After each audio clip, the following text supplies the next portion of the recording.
Just a little bit about that and your opponent, and we saw some comments from him yesterday, very complimentary of you about your heart, about your skills. What are you anticipating when you go to the Barclays Center in a little over a week?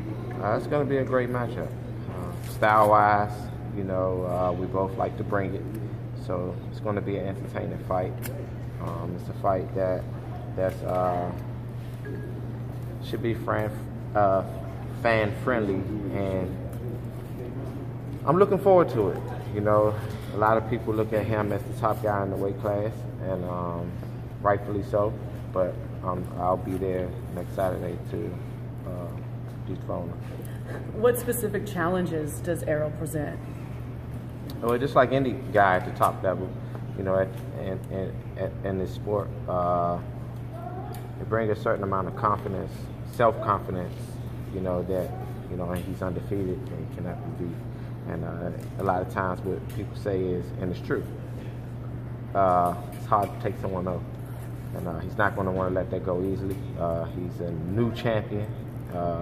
He just won it last year. I'm sure he wants to hold on to that championship because when you become champion, you get treated a whole different way. And I'm sure he's not ready to let that go yet. And it's gonna be rough taking it from him. But I think I can get that done come Saturday night. How much hungrier does that make you? I've been in that position before, and I know, so I kind of understand and have that experience that I know how he's feeling right now.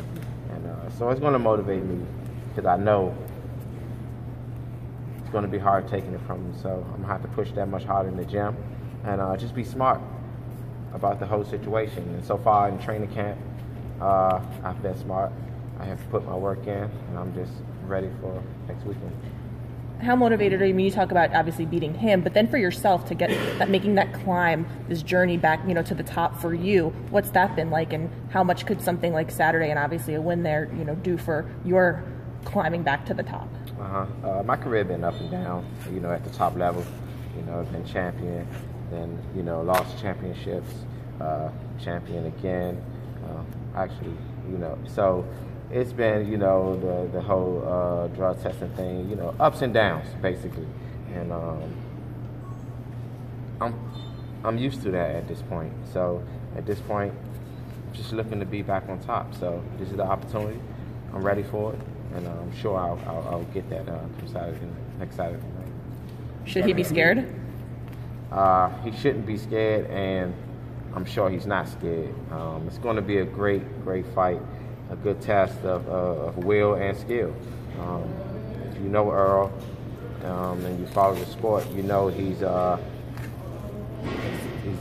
top guy, and he has a ton of heart. So he definitely will not be scared to step in the ring. While he was complimentary, it did seem like he was talking a little trash because he was saying that this might be your last hurrah.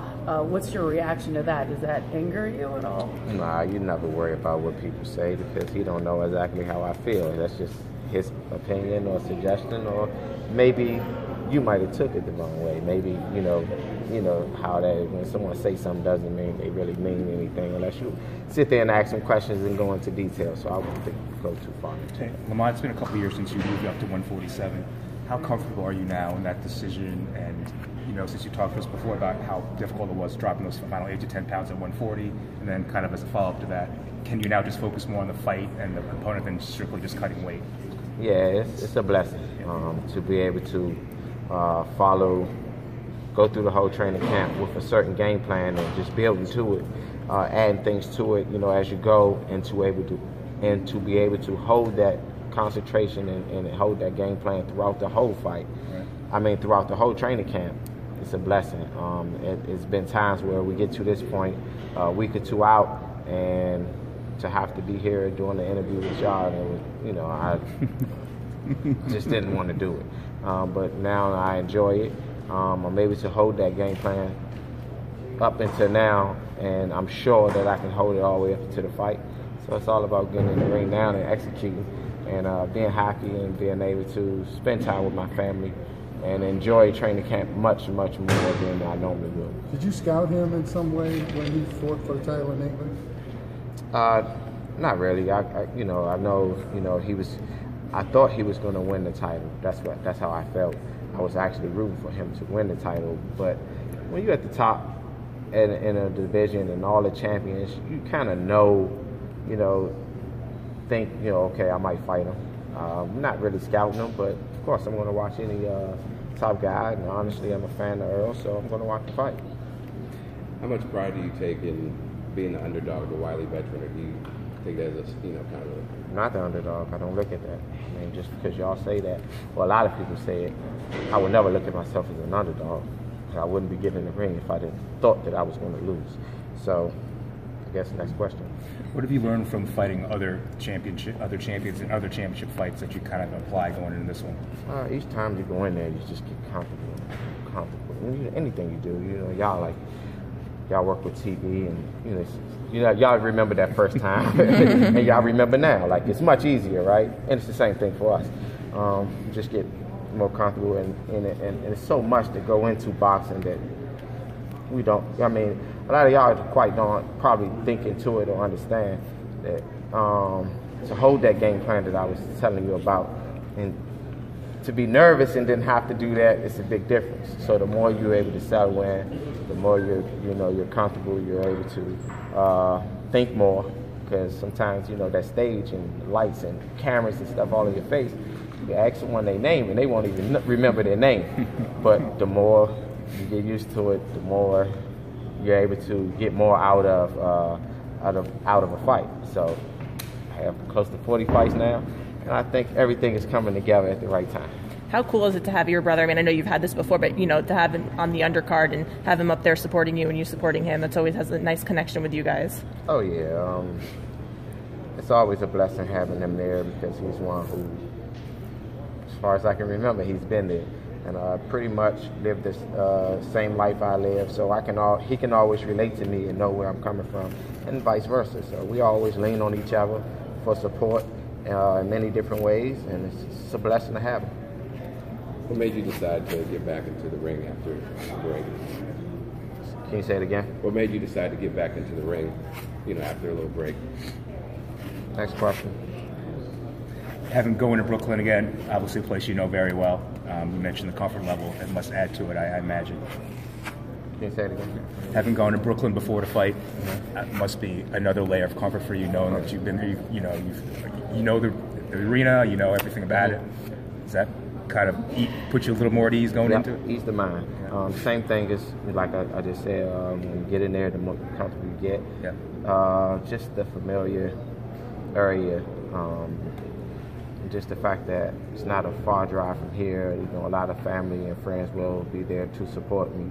Kind of getting used to the area now. Is I eat pretty different than most, and I have a few spots there that, organic spots and stuff like that I can eat and feel comfortable, not have to worry about getting sick or anything like that. So it's nice to be comfortable and secure on that. When you look at the big picture for the rest of your career, kind of what's left for you? You won belts, you won titles, you fought some of the best in the world. Kind of what's left for you to do? We haven't talked much about. I just want to enjoy what's left. Hall of Fame and all that stuff. I guess if it happens, it happens. If I can just control what I can control. I know that I'll need a few big victories and a few more titles or whatever. A little bit more dressing on this. And so, but that always been the goal. So that's still the goal. But for the most part, just enjoying this last moments, because it's getting to the point now where the pressure's off me of letting the media pressure me, letting fans pressure me to be this way, to do that way. I can actually enjoy boxing again. And I haven't really honestly enjoyed boxing since the early days of being a professional, when I had to start, going and dealing with the business side of boxing. Right. You don't really enjoy it anymore. You just do it because it's your job. It's nothing, I'm going to go try to do something else now. No. This is what you chose. This is what you worked for over 20 years for. There's no turning back now. You're going to do it. And you do it. But now, at this point, I'm able to enjoy it much more. So I'm going to enjoy these last few years. I know it have to come to an end. eventually, and that's just, but I feel like I can fight, probably forever. And honestly, I don't feel like I took any back step, and if anything, I'm still going forward because I'm learning to prepare for a fight much better. You wouldn't get this many words out of me for a fight, normally, but it's much better now. You learn things and you move on, and everything is just much better. And I feel like my career will be extended somewhat from this point on. But it all going to come to an end. But until then, I'll enjoy it while I have it. You satisfied with your payday for this one? Say again? You satisfied with the purse for this one? Next question. Is there something about this fight that you're particularly enjoying the process too? I mean, you kind of mentioned finding that comfortableness. Is there something that... Yeah, just being comfortable. I'm able to go more into detail, and I'm that type of guy who likes to go into detail. It's all a game now, and it's fun, to actually go through this whole training camp and preparing mentally and physically. It's all a great feeling. Probably a feeling I probably can't explain to y'all, but I'm anxious to, it's like a puzzle. Eventually all the pieces got to come together, and you have that picture. Until then, it's like doing a blind puzzle. You don't know what it actually is until you start putting it together. And the picture that I imagine when I put this puzzle together, it's going to be a great one. Nice scene for me. Going into this fight right here, you said you've been through it all. Coming up as a fighter, world champion, the ups and downs as a fighter. Who has the most pressure going into this fight, yourself or Earl? Since you know what he's going to be going through. There's no way I can determine that. I can just tell you how I feel. No pressure. I'm going to have fun. And I'm going, always compete at the top. Compete. Me. I'm going to be there to fight. But enjoy it. I can't say anything. I can't speak on his side. So. Lamont Peterson will win this fight if. Can you fill in the rest of that sentence? No if. It's no if. I will win the fight. Lamont, after watching the Kell Brooks fight, what did you take out of that fight? Say the strengths and weaknesses of Earl Spence Jr. Great question, but I think I'd rather hold my tongue on. Lamont, many people feel that you won the Garcia fight. But you obviously wasn't. It's over and done. It's over and done with. It's over and done with. Does that factor in how you approach this fight? It's over and done with. Can't let that determine how I'm going to fight today. Okay. So it's done. When did you learn to kind of let stuff like that go? Was there a point in your career that... I'm getting better at it. I've always been that person throughout life, but with boxing because I love this sport so much, I let it get to me a lot of times, and when I wouldn't let other things get to me, I'm getting better. Hey, Lamont, you seem very relaxed, very happy, especially in these last couple of years as opposed to before, like you said. Is there anything in particular why you feel more relaxed? Is it because you're a veteran? Is it because you've been here and done that? Can you elaborate on that a little bit? I'm a veteran, and again, I don't let the media and fans, stir me one way. Sometimes, me, I could pretty much, I'm a well-rounded fighter. It's nothing, honestly, and I'm not tooting my own horn. It's nothing I can't do in the ring. But I might choose to box one time and he can't punch me. All the whole time I was coming up. Oh, he can't punch. He can't do this. He can't fight on the inside. Okay, then I started doing it. Oh, he can't box. Or his leg's gone. He washed it out. He can't box anymore. So it's never really going to satisfy. Once I realized, okay, it's never going to. You can't satisfy everyone. Just how about I try satisfying me, and that from that helped me get to this point. So did you learn to just kind of stop reading stuff online and that kind of thing? No social media, anything like that. I don't try to stay on there and worry about, any articles or anything like that. I'm just learning to enjoy the things of, a lot of times we sit and we complain about something. Say, whatever, your job, whatever. It's going to be some things that you can complain about. Just in life, period. We can complain about this, we enjoy this. But we tend a lot of times want to worry about the stuff and complain about certain things, but I just try to.